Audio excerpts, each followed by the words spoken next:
നമ്മുടെ ലാലേട്ടൻ ഇരുന്നിരുന്ന ഇതേ ചെയർ തന്നെയാണോ എന്ന് എനിക്കറിയില്ല. കാരണം ബാക്കിയുള്ള ചെയറുകളിലൊക്കെ പേരുകൾ ഉണ്ട്, പക്ഷെ ഒരു ചെയറിന് കുറേ ചെയറുകളിൽ പേരുകളില്ല. ബാക്കിയുള്ള ചെയറുകളിൽ കണ്ടോ ഓരോന്നിനും അവരവർക്ക് ഒരുക്കിയിട്ടുള്ള സ്ഥാനങ്ങളുടെ പേരുകളൊക്കെ കാണാനുണ്ട്. ഇത് തന്നെയാണെന്ന് വേണമെങ്കിൽ എനിക്ക് തള്ളുകയും ചെയ്യാം.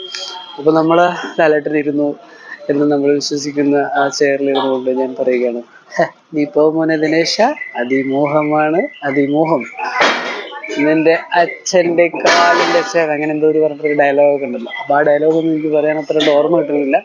അങ്ങേരുടെ ഒരു കഠിനമായ പ്രയത്നം, വർഷങ്ങളോളമുള്ള കഠിനമായ പ്രയത്നമാണ് അദ്ദേഹത്തെ ഇന്ന് ഈ കാണുന്ന ക്രൗഡിന്റെ ഇടയിൽ ഒരു വലിയ ആരാധക വൃന്ദമാക്കി തീർന്നത്. അതുപോലെ തന്നെ എല്ലാവരും കഠിനമായി പ്രയത്നിക്കണം.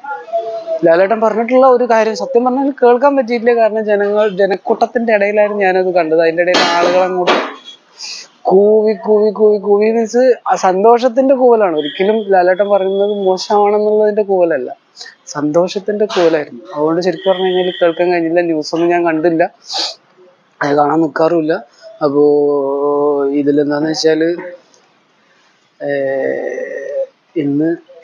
ഇന്നലെയും മിനിഞ്ഞാന്നും ഒക്കെ ആയിട്ട് 5-6 ദിവസങ്ങളിൽ ഇവിടെ പങ്കെടുത്ത എല്ലാവർക്കും ഭാവി നേർന്നുകൊള്ളുന്നു എന്ന് തന്നെയാണ് ലാലേട്ടനും പറഞ്ഞിട്ടുള്ളത്. അതേപോലെ തന്നെ എനിക്കും പറയാനുള്ളൂ.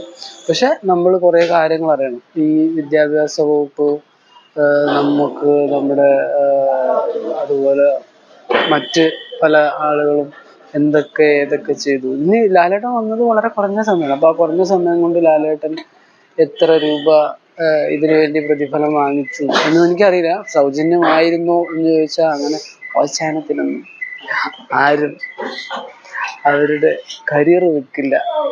അപ്പോൾ ലാലേട്ടൻ അനവധി ഗവൺമെന്റിൻ്റെതായ പല പല പ്രൊജക്റ്റുകളിലും ഉൾപ്പെടാറുണ്ട്. ഇപ്പോൾ കേരള സർക്കാർ ലോട്ടറിയുടെ